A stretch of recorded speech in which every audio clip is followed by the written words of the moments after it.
pagi malam setu kliwon supaya disuwun berkah pangestune aja nganti nyandung restu marang keluarga Agung Desa Watuagung, keluarga Agung Desa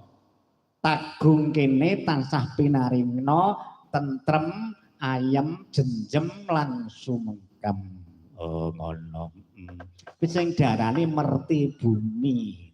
Ka desa, tembung ka di karsa, telung perkara ya no. Tembung ka kadereng di dedono, so sesaji, asung dahar ngerso dalem, nyai danyang, kyai danyang, kaki among nyai among, kaki langkah nyai langkah. Ingkang bobak cithak ana ing Desa Watuagung kene padha dicaosi dhahar sak kuasane uga disuwun barokah lan pangestune keluarga agung ing Desa Tagung kene tansah pinaringna tentrem tan ana sambikala.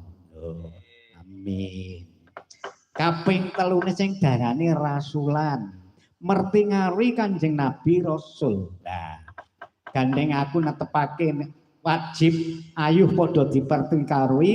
para nabi lan para wali sausé diperti dikawruhi padha nyuwun berkah lan sawat pandungane ya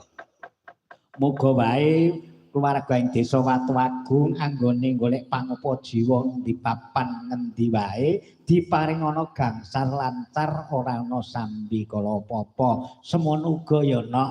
aku sakbubare nyun melu nyunake berkah pangestu marang keluarga agung Desa Watuagung sakbubare saka kene paring ana gangsal lancar payu laris tan ana sambikala Allahumma amin bungah tanpa upama seneng aku neng kene tenan keluarga agung ing Desa Watuagung padha nindakake sayek saeka praya angangkat karyaning praja utawa angangkat karyaning desa jalaran ana tetembungan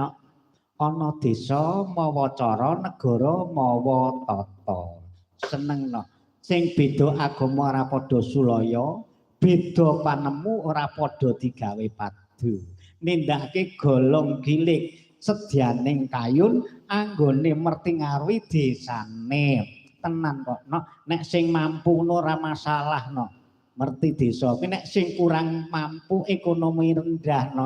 dirawi ngadol godhong ngadol kayu buruh tandur buruh matun liang ngadani syukuran liang ngadani merti ngaruhi sing jaga desa rumangsa manggon kepenak turu kepenak ana ing mapan Desa Watuagung le tetandurane sawet kinaringan tulus pinaringan wulu wetu sing tikel matikel perlune sesuk pendakton diadani ka desa meneh nanggap dalang Pak Jumari Hadi Junarto oke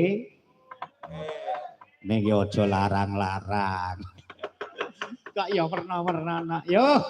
mula Kang Soki aku bungah tanpa upama kanca-kanca aja nganti padha plerok-plerokan ya Cak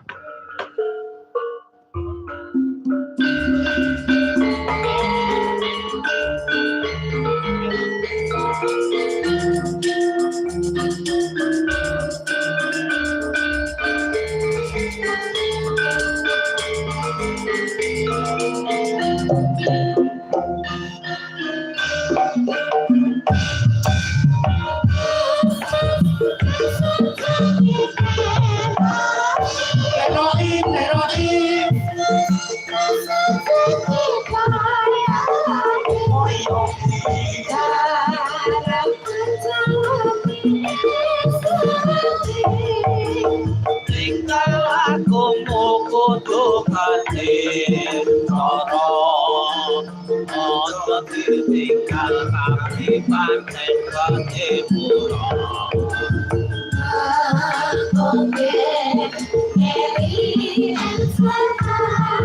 koyo sekele iku budaya